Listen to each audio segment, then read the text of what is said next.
Everything was going well. The job, the relationship, your mind. And then, out of nowhere, you did that thing, said that word, made that decision. And you stood there, looking at the wreckage, thinking, why did I do this again? Lucas was 31 years old when he landed the job he always wanted. First week, perfect. Second week, still good.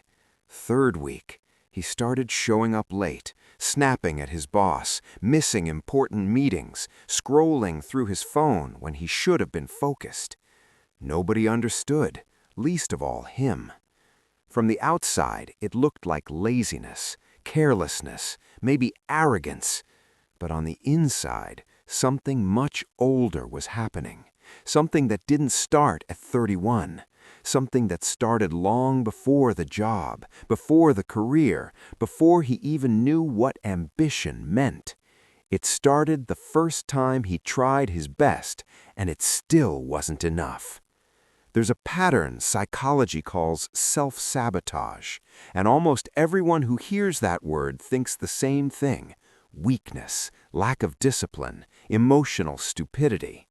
But what if I told you it's none of that? What if self-sabotage is actually a form of intelligence, an intelligence that was built at a moment in your life when the world wasn't safe, when being too happy meant having more to lose, when good things always came with something painful right behind them? Your brain learned a simple equation: good thing equals imminent danger. And ever since then, every time something starts to truly go right, it triggers the alarm. Not because you're broken, but because you were trained by life itself to expect the fall before it happens. So you create the fall yourself.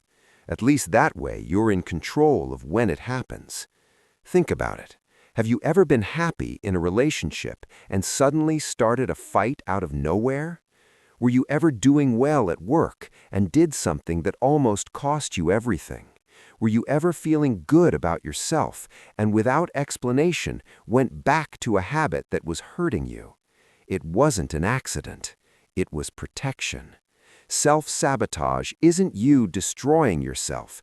It's you trying to return to a place you know, a place that, even if painful, is at least predictable.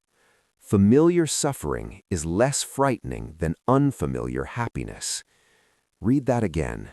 Familiar suffering is less frightening than unfamiliar happiness, because happiness comes with a threat attached to it, the threat of losing it.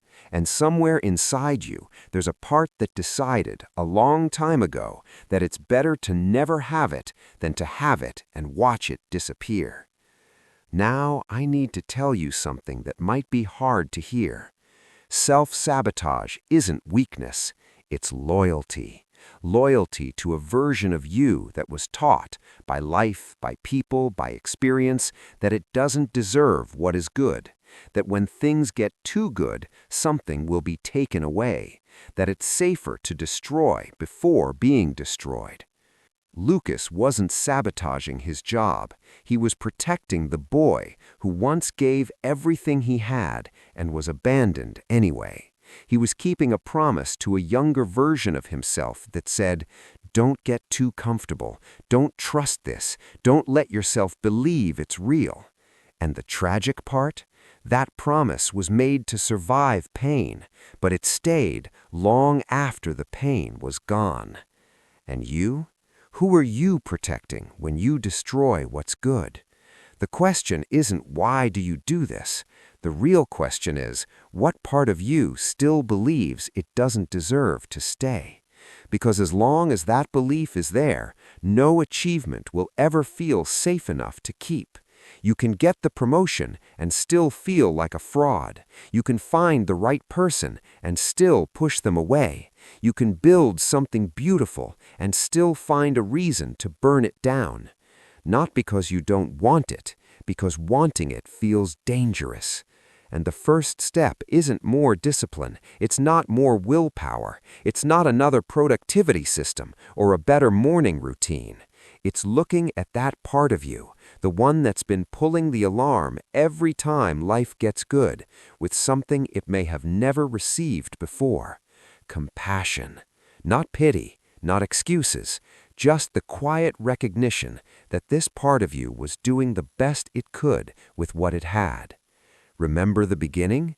You standing there looking at the wreckage, asking why you did that again. Now you know it wasn't weakness. It was a part of you trying to keep you alive the only way it knew. The problem is, that way was built for a war that's already over. The job is not your childhood home. The relationship is not the person who left. The good moment in front of you is not a trap. But until you teach that part of you the difference, it will keep protecting you from the very things you need most. Maybe you don't need to fix yourself. Maybe you just need to stop punishing someone who has already suffered enough.